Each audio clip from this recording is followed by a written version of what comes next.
Well, if you have a child aged between 8 and 13, then you'll probably be well acquainted with the works of Andy Griffiths.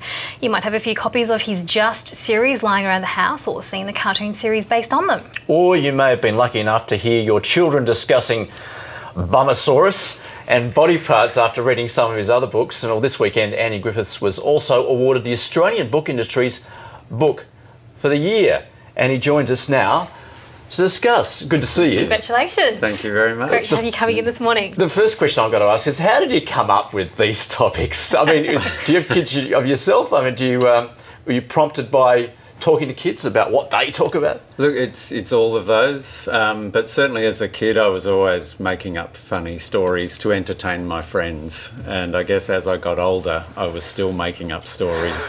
My friends weren't so interested, but the kids still remained fascinated, and I love making up a really crazy story but making it sound believable so that the child says, "Is that true?" and then you just keep taking it further and further.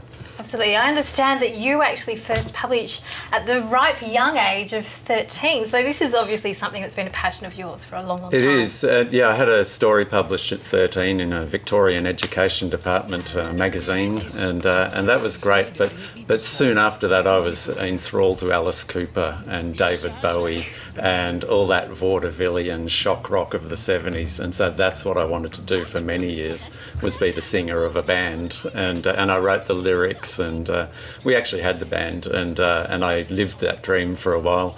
But my singing was not. I couldn't sing, and so I started turning my lyrics into stories. And I became an English teacher for a little while. Met a lot of kids who were totally disengaged with reading, just thought it was boring, and so I started writing stories specifically to engage them. And they loved them, and it's been up and up ever since. Absolutely. You talk about the managing to shock, and while not shocking, toilet humour can offend some people, but clearly kids love it. And as I admitted earlier, as parents you get a bit of a giggle out of it too, quite frankly. Yeah, well, you know, philosophical studies of humour show that body humour is one of the first stages we all go through, because there's a mixture of surprise with what your body can do, and then embarrassment, and that's what comedians work with, is surprise and embarrassment. And I realised that with kids, we can have a lot of fun with this, and I just took it to the next level. I thought, your bum is an embarrassing part of your body, but what if it had arms and legs and could jump off your body and run around?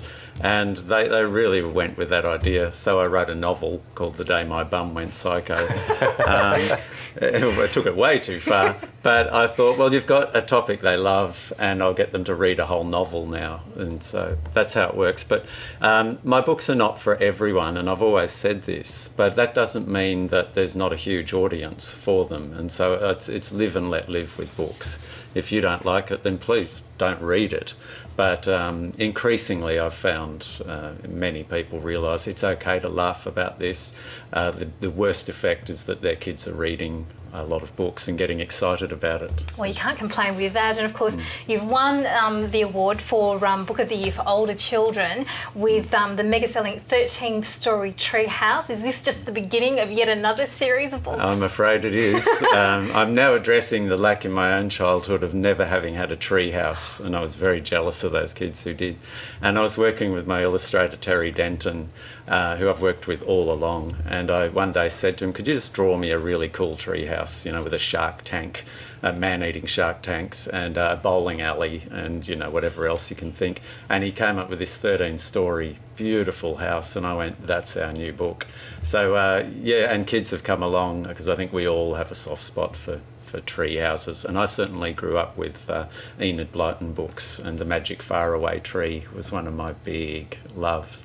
So yeah, we've already added another 13 stories, so this September we'll have the 26-story treehouse, and we'll just keep piling stories in there until the tree falls over or we fall out.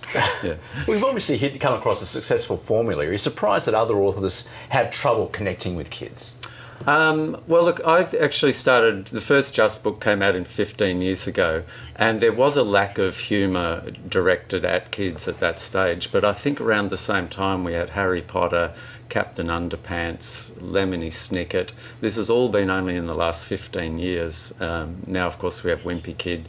It's a golden age for humour and for telling stories to kids for the sheer joy of storytelling, not with the aim of, teaching them something. I think that comes when you give kids the keys to the imagination. You've given them everything that you possibly can. But I think we're in a really great position now, and I think more and more authors are realising that you really need to take kids seriously in order to be silly. Yeah. It's always a contradiction.